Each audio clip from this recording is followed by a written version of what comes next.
Yanta. Heading to Lekki. Gagang. When you got that million, alright guys and good day guys. Guys, wahala be like bicycle as massive congratulations has been pouring in for Portable, the Zazu master, as he acquired his first new mansion in the Lekki. Guys, no be small thing o. As you can see, Portable have been going live on his Instagram and sharing to his fans that he just acquired one of his life dream success of acquiring being a landlord in the Lekki.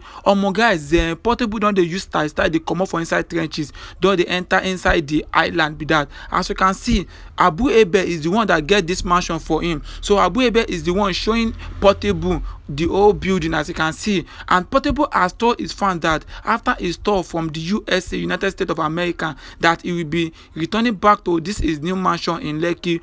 Guys, congratulations to Portable Zazu as he acquired his new mansion. Alright guys, I would like to leave the rest of the video for you guys to enjoy. Please kindly drop your comment in the comment section. Peace out.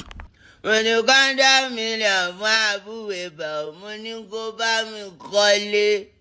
Olúwa ló lówó, Olúwa ló nílẹ̀ o. Ẹ sì máa sílé o. Èmi á bá wọ̀ sílé. Ìwọ á bá mi sílé o. Ọ̀la ń sílé o. Gangan tó ń bá. Gbogbo mọ́tò mi ni mò ń kó bọ̀ Lekki. Náà ní l'Ogun State.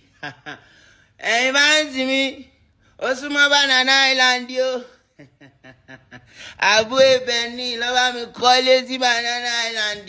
Mo ti fẹ́ kó sínú ẹ̀ gẹ́gẹ́ ń. Ká máa wá cruise in Lekki, a máa gbé ajé wá Lekki. Ayẹyẹyẹyẹ. A máa gbé ajé wá Lekki. Ìyẹn Banana Island. Ó súnmọ́ Island kọ́rè. Banana Island. Gẹ́gẹ́ o. Sọ́nba lẹ́gbẹ̀ẹ́ olókun. Àkọ́ máa lọ gbé ajé lọ bá olókun ni àmà.